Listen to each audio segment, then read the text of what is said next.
The modern day Tal. Who is it? In my opinion, it's Richard Rapport. Some of you might say Richard Rapport.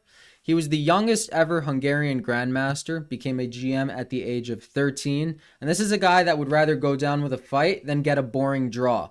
He plays on rather than accepting draws, and to do that and still reach top 10 in the world is amazing. So, in my opinion, he displays the true essence and beauty of the game. And we're going to look at a game where he effortlessly took down Magnus in the 2017 Tata Steel tournament. We got knight to f3, a ready, and b3, the Nimzo Larsen. This is a top-level guy playing the Nimzo Larsen. This is what Magnus does to people. He's doing to Magnus what Magnus sometimes does to people, but Magnus usually does it in rapid. So he likes to muddy the water, get out of theory quickly, and then look for the art in the position. Magnus is playing a reversed London, which is also kind of savage because the bishop aims in on the diagonal and you're not even closing it with the pawn structure. So he's like, I'm not nervous at all. All right, a flexible system when the knight gets to d2 because you can play for c4 or you can play for e4. Sometimes you can play for both. We get knight to f6 developing, c4, c6. We get the Neo-Catalan now with the bishop on g2. And after both sides castle, Rapport goes a3. Okay, let's pause. What is the point of a3 here? The point of a3 is to go b4. Your pawn chain is facing the queen side, so you're going to attack on the queen side. Magnus plays a5, stopping b4. Very sensible. And here I want to show you a cool idea. My good friend Jose showed me this a couple years back, and it is this rook lift to a2 and this queen shift to a1. People do not expect this to happen. This battery can be very good. This queen and rook, is it still called a battery on the A file? Can also be very good. Also, comment down below who you think the modern day Tal is. I will look through their games. I'll happily make a video on it because I love tactical chess. I love confusing chess. So this is a nice position. And rooks on the second create great defense. So it does a lot. But we get queen to b1, which is a similar idea. You're still playing for b4, and the queen over here still aims in on this diagonal, so sometimes you can play e4. Preemptively, Magnus gets out of the tempo loss, as many good players do, and then Rapport strikes with b4. Can you calculate why white does not lose a pawn here? It's a good position to look at. Well, if a takes, bishop takes, why don't we lose a pawn? Hopefully you see bishop takes f6, aiming at the queen, opening up this vertical to the dark squared bishop, and that is why you do not lose a pawn. So we do get pawn takes, we get queen b6, and now Rapport guards the pawn with bishop to c3. Magnus plays a deflection type of tactic and then wins the pawn back. Now be very careful here. Many of you might be thinking the move rook to b1 is very good. However, then black would have the in-between bishop takes c3, and tactically it just does not work out for white. So what do?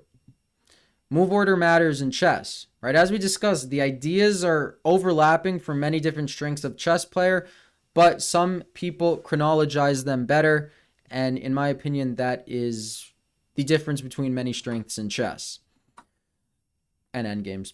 Queen takes b4, rook b1, and now you're going to win the pawn on the 7th rank. Rooks on the 7th are great, and you get rid of the base of the pawn chain. It's almost like a banco. Open A, open B files. Don't think about it as a banco. I just thought about it as a banco.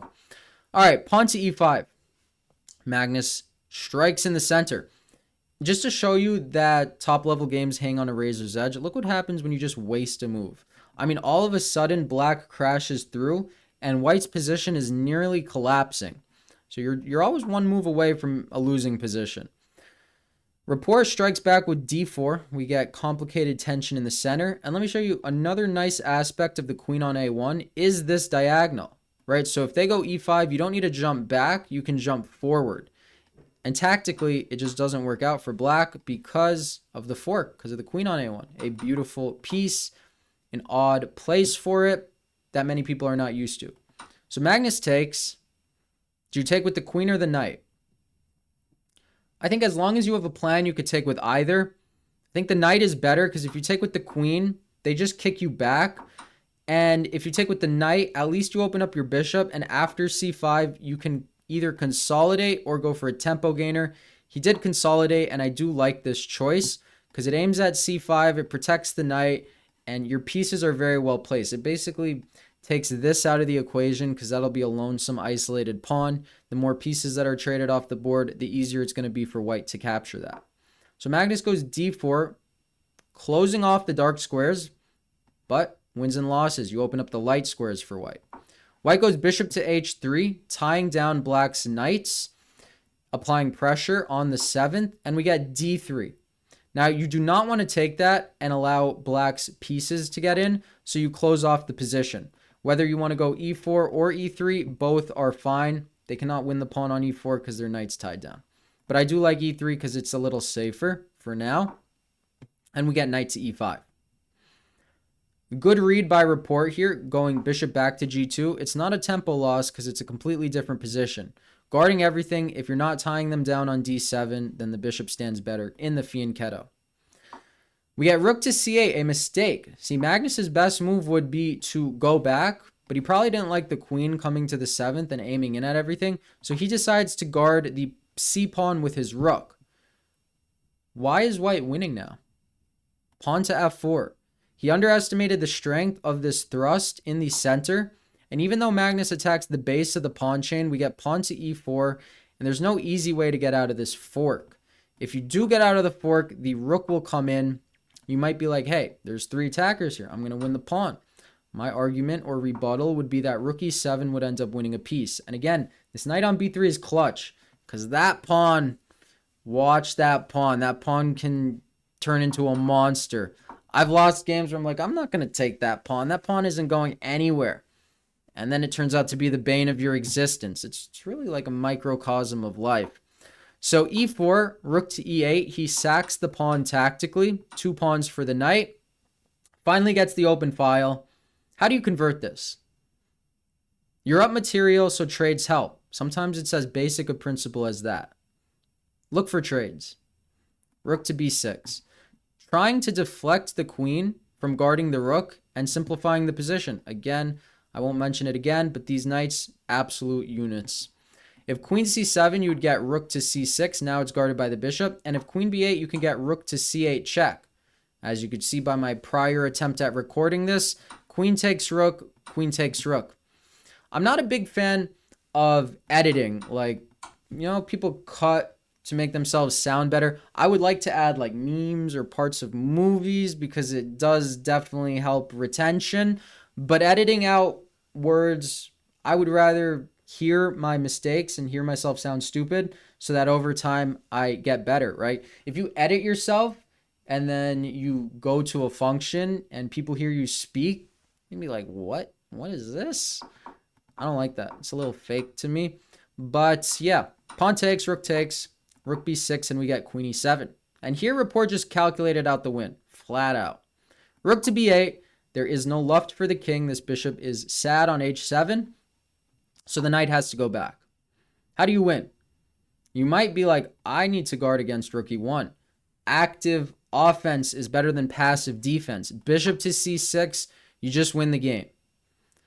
Right? Because black wins the queen. But now you have knight f1 and there's no checks. And this pawn cannot go anywhere because of this knight on b3. This guy was low-key the MVP, even though it hasn't even moved in so long. And after knight f1, Magnus resigns because any way you try to hold on to the position, we're going to take the knight, winning the queen back. Not only that, this knight is going to activate itself, winning the pawn on c5. Your king is so close to their passer. Their passer is not going anywhere.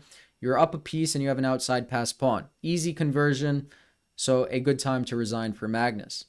So Rapport is a monster. I do recommend you guys look through his games because they are beautiful. He's in a little bit of a chess slump. I have no doubt he's going to get out of it. I know he's on Ding's team for the World Championship match. A good pick by Ding. And yeah, comment down below any modern day Tal that there is that you know that I probably don't. And then I will know it and I will review the games. Thank you guys as always for watching. Have a great day. Boom.